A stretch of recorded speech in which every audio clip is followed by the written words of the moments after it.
the nurse said it quietly. "The way people say things they hope you won't fully hear." "Mr. Asante, the scan results confirm what we suspected. The damage to your optic nerves is significant. There is a strong possibility you will never regain your sight." Tobias Asante, 41 years old, founder of 3 companies, the man Toronto's Globe and Mail had called the quiet giant of Bay Street, sat perfectly still in that hospital chair. His hands rested on his knees. He did not reach for anyone's hand. Not because there was no one in the room. His wife Celeste was right there. She just hadn't moved. "What does that mean exactly?" she asked the doctor.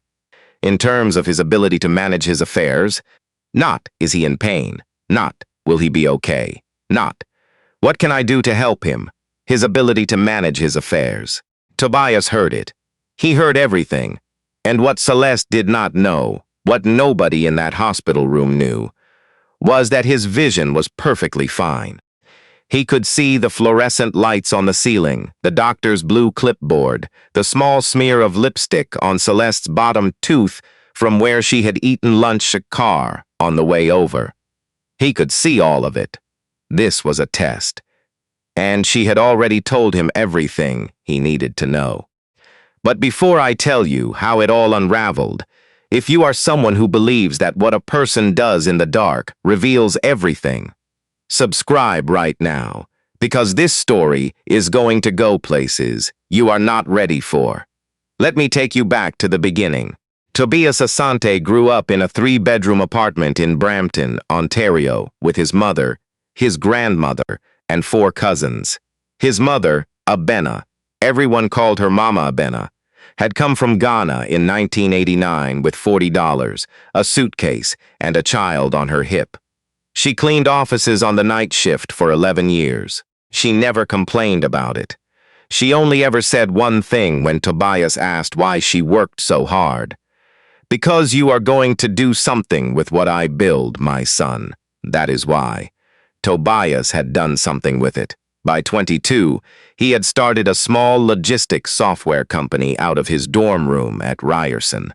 By 28, he had sold it. By 34, Asante Capital was a name that appeared in boardrooms across the country. Not flashy, not loud, but solid. The kind of wealth that does not need to announce itself. He had never gone looking for Celeste. She had found him, the way certain people find exactly what they are looking for at exactly the right moment. He met her at a fundraiser in Yorkville. She was wearing a black dress and a smile that felt like an invitation. She laughed at the right moments. She asked about his work with what seemed like genuine curiosity. She had a master's degree from McGill and opinions about everything. And she delivered them like someone who had never once doubted herself. Tobias was not a man who fell easily. He had dated carefully his whole life. But something about Celeste felt like the answer to a question he had been carrying. They were engaged within 14 months. His mother had flown in from Brampton for the dinner, where he introduced them. Mama Abena sat across the table and watched Celeste talk for most of the meal. When Tobias walked his mother to her car that night, she took his hand. "She is very polished," Mama Abena said. "She is, Mama. Is she gentle?" "Of course." His mother looked at him for a long moment. "Polished and gentle are not the same thing, my son. One is for other people to see. The other is just for you." She squeezed his hand. "Watch how she treats people who cannot do anything for her. That is the real answer." Tobias kissed her forehead. "You worry too much. A mother worries exactly the right amount." He did not listen. The wedding was at a private estate in Muskoka. 220 guests. Wildflower arrangements that cost more than Mama Abena made in her first 5 years in Canada. Celeste had a vision board for the whole event, and she referred to it in meetings with the planner as the aesthetic direction. Tobias paid for everything and smiled through every conversation about napkin colors and string lighting. He was happy, or he believed he was. Those two things are not always the same either. The signs came quietly, and he chose not to read them. Celeste spending hours on her phone after they got home from dinners, laughing at things she would not show him. When he asked, she said it was a group chat. Women's stuff, you would not find it interesting. Celeste asking, one evening over dinner, whether he had updated his power of attorney since they married. Just being responsible, she said. We should both know these things. Celeste booking a girl's trip to Tulum for 10 days the month before a major company merger he had told her would be one of the most stressful periods of his professional life. She had shrugged when he raised it. Tobias, I told you about this months ago. You just do not listen. He absorbed each of these moments and filed them away somewhere he did not visit too often. And then came the night everything changed. Tobias had been in Calgary for 4 days for meetings. He flew home early. He had not told Celeste. He was not trying to catch her at anything. He was simply tired. The meetings had wrapped ahead of schedule, and he wanted to sleep in his own bed. He took a car from Pearson and let himself in through the back entrance because the front door alarm had been glitching, and he did not want to set it off at midnight. The main lights were off. He could hear Celeste's voice from the sitting room. He thought she was on the phone. He was about to announce himself when he heard her laugh. A particular laugh, sharp and unguarded, the kind of laugh she never used when she knew he was watching. He stopped in the hallway. She was on a video call with someone named Diane. He could see the blue glow of the tablet on her face. He is so gone for me, Celeste was saying. It is almost boring how easy it has been. You don't feel bad. Diane's voice crackled. Bad? Diane, the man has 3 companies and no prenup.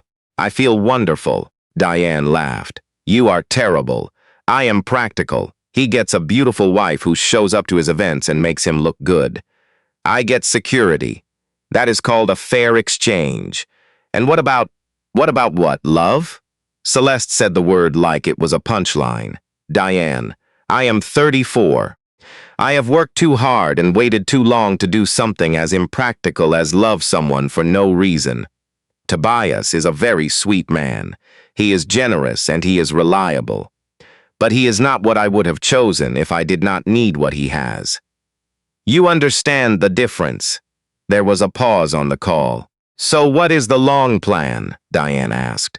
Celeste leaned back against the cushions. We do this for 3-4 more years. Maybe have a child. That cements everything legally. And then when I am ready, we are simply 2 people who grew apart. I leave with what I am entitled to. I have already spoken to someone about what that looks like. You spoke to a lawyer. I like to be prepared. Tobias stood in the dark hallway of his own home and felt something shift in his chest. Not break exactly, more like settle. Like a thing that had been loosely in place, finally dropped into its true position. He went upstairs and lay on the bed, with his eyes open until the sun came up. He thought about his mother scrubbing office floors at 2 in the morning. He thought about every quiet sacrifice that had made his life possible. He thought about what it meant to build something real, only to have someone count it before you were finished building. By morning, he knew what he was going to do. He called his oldest friend, Kwabena Mensah. They had grown up 2 floors apart in that Brampton apartment building. Kwabena was now one of the top ophthalmologists at Toronto Western. They had shared lunches and tuition stress and 25 years of each other's lives. I need your help with something, Tobias said. And I need you not to ask me if I am sure, because I am. Kwabena came over that afternoon. Tobias told him everything.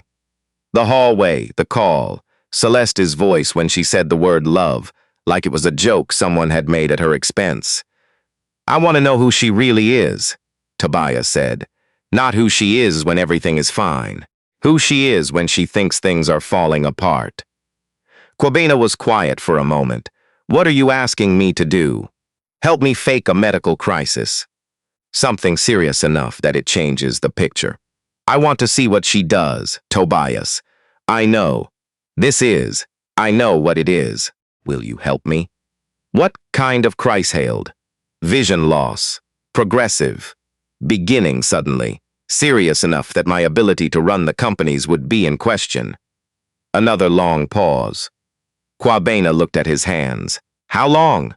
6 weeks. Long enough to see everything clearly.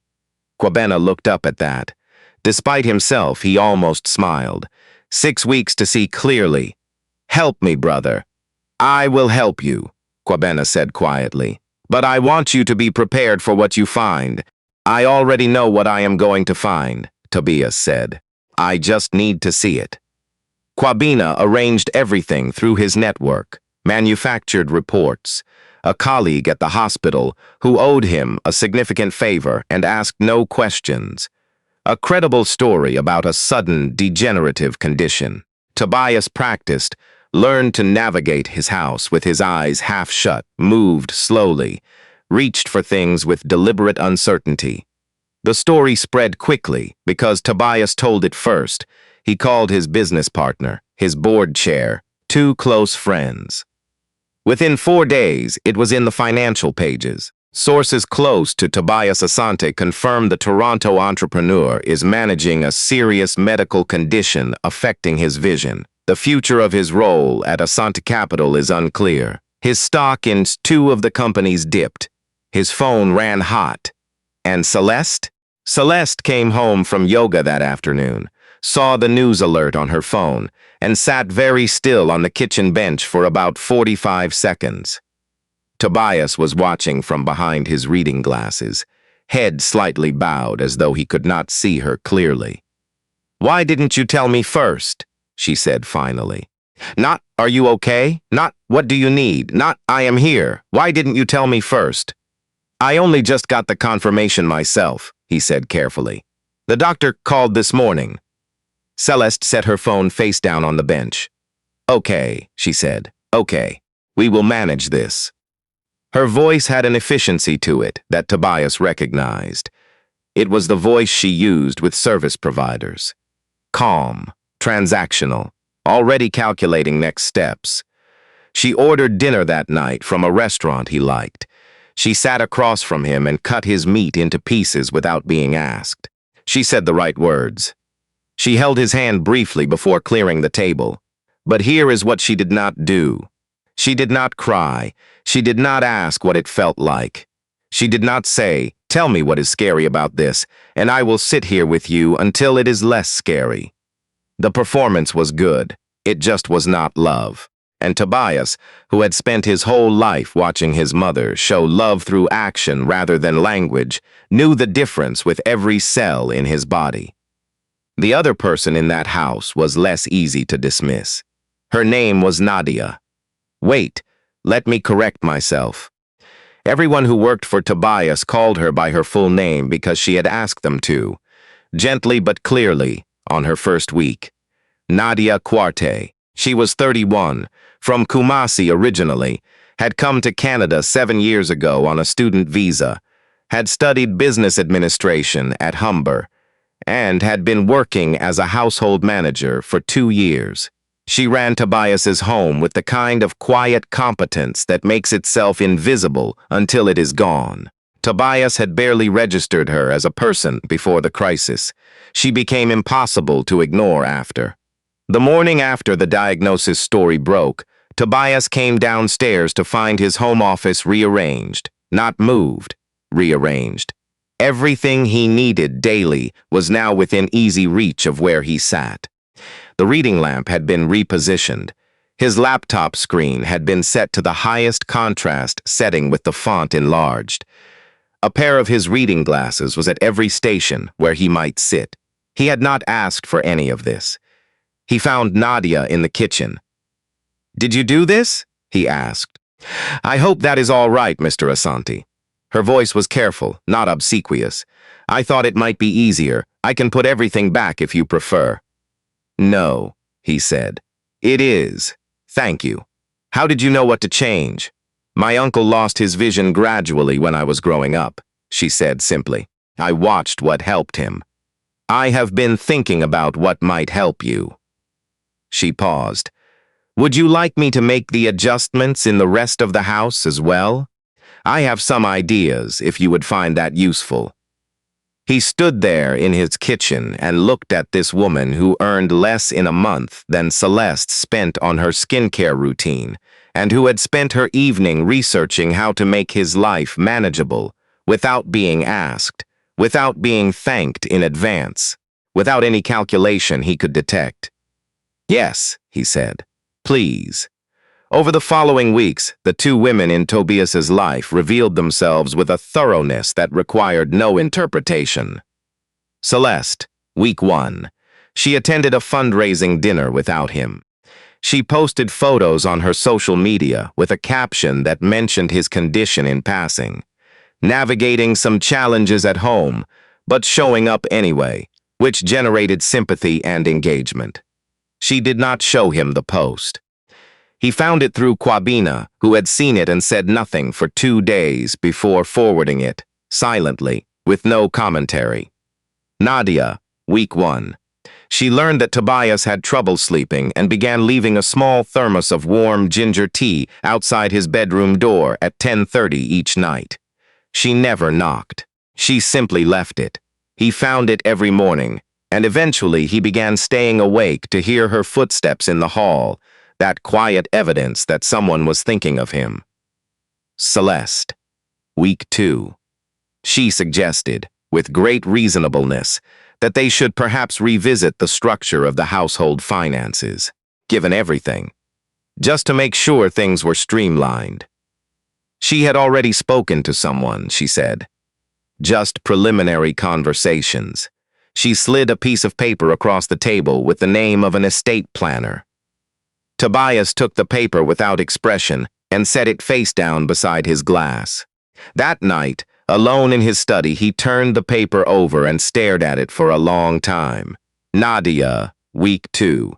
She found Tobias sitting in the garden at 7 in the morning, not reading, not on his phone, simply sitting with his face turned toward the light. She came out with coffee and sat in the other chair without speaking. Not because she had nothing to say, because she understood that sometimes a person does not need words.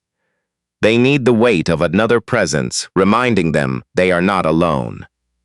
They sat together for 40 minutes. She did not once reach for her phone.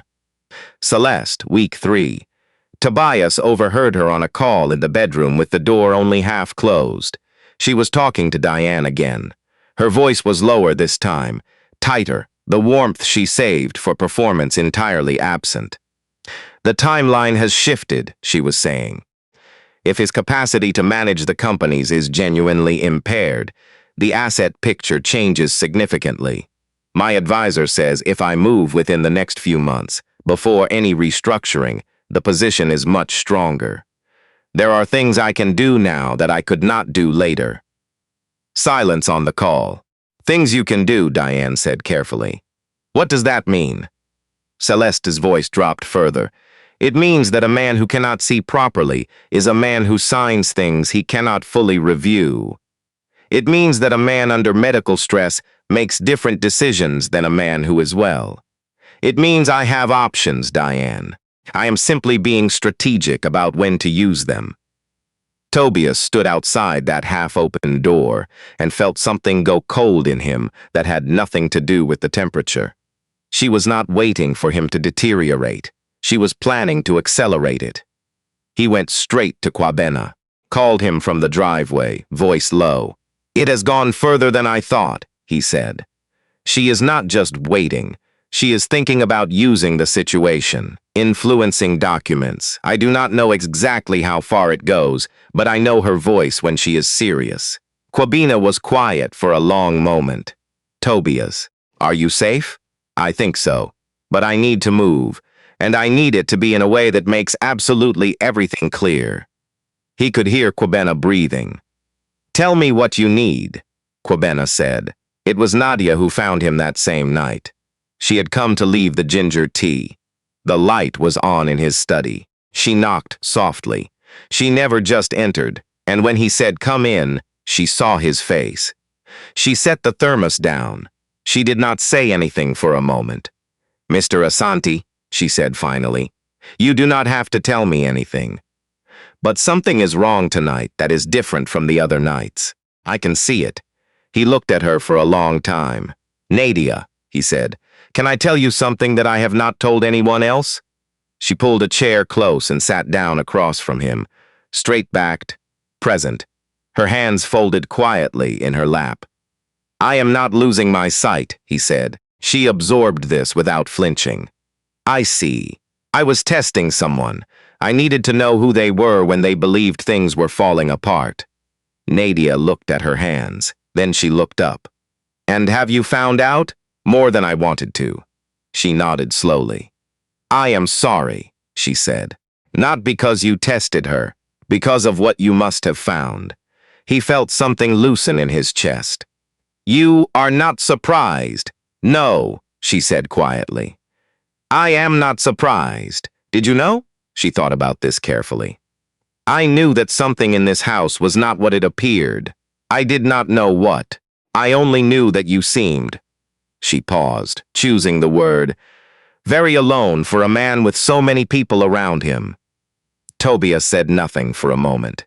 "I need to ask you something," he said. "Ask. Why have you done what you have done? The adjustments to the house, the tea, sitting with me in the garden. I never asked you for any of it. I do not pay you to." "No," she said. "You do not." She met his eyes. "Where I come from, Mr. Asante, my grandmother used to say that caring for someone who is struggling is not a favor. It is just what a person does. It does not matter what they have or who they are." She paused. "You were struggling, so I tried to help. That is all it was." He looked at her for a long time.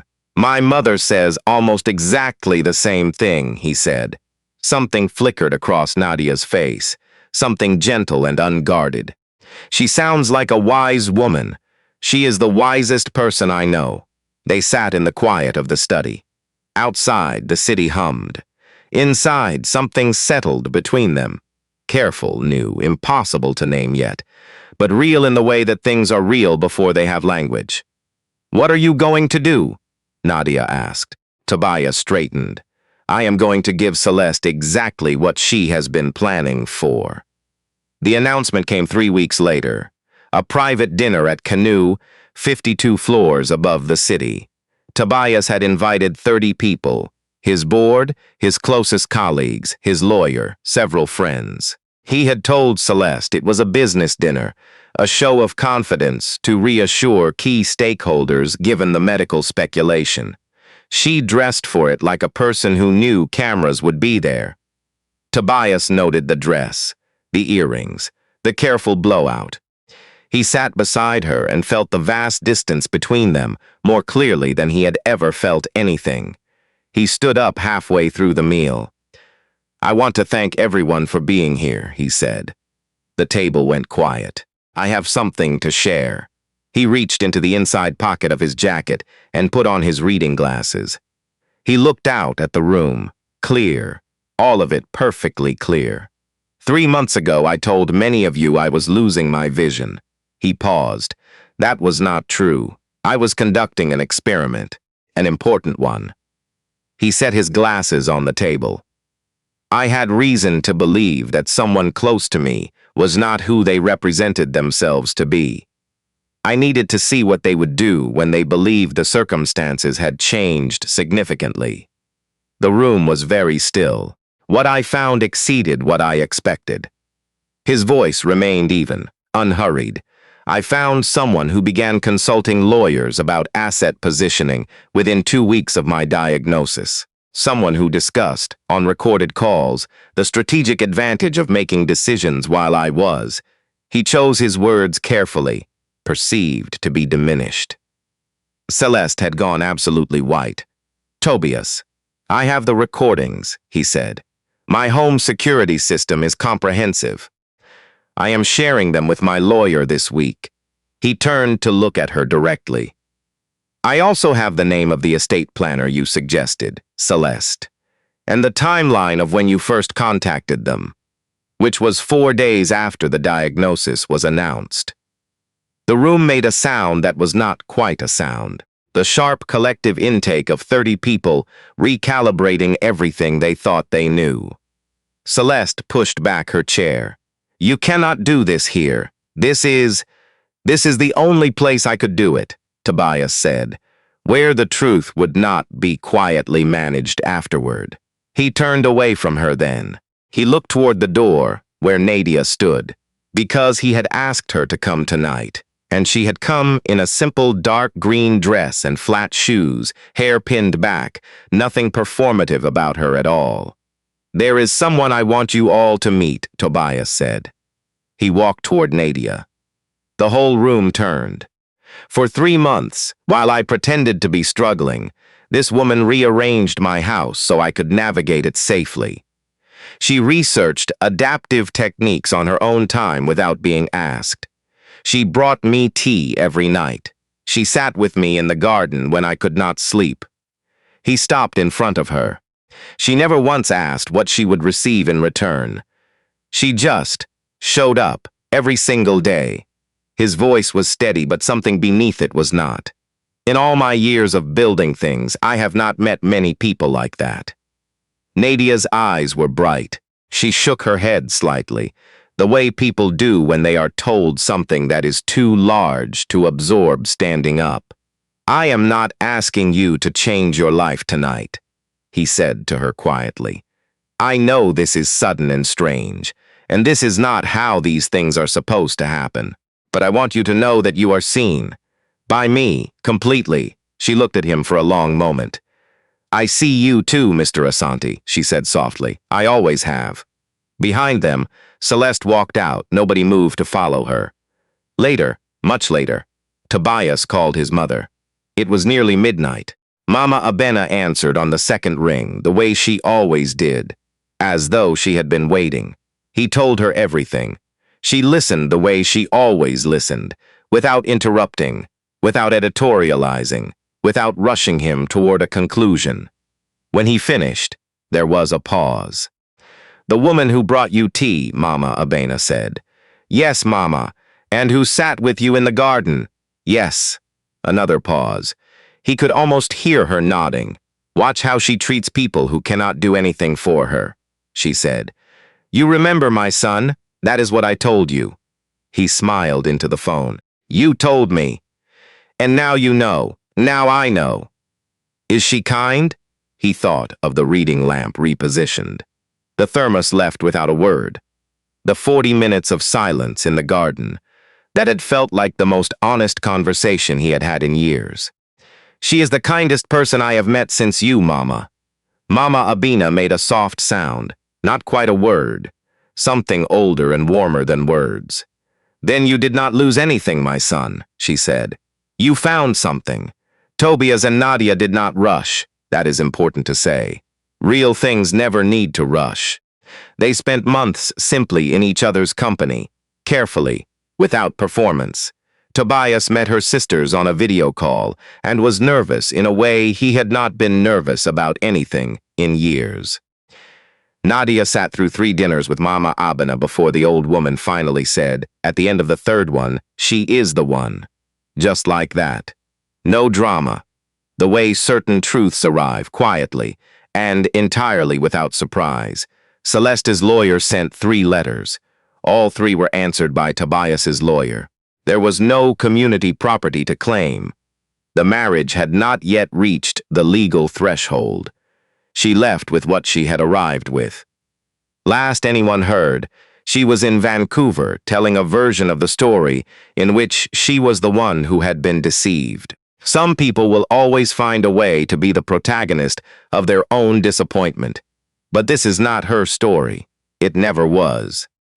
This is the story of a woman who showed up without being asked, who cared without calculation, who gave her full attention to a man the world had already decided to measure by his net worth, and saw instead just a person who needed someone to sit with him in the quiet. Tobias had spent his whole career learning to read balance sheets, to find value where others had not looked yet, to see what was real and what was inflated. It took a cup of ginger tea left outside a door at 10:30 at night to teach him that the most important things cannot be put on a balance sheet at all. Subscribe if you believe that the person who shows up quietly, without applause, without an audience, without anything to gain, is always the one worth holding on to. Because those people are rare. And when you find one, you do not let them go.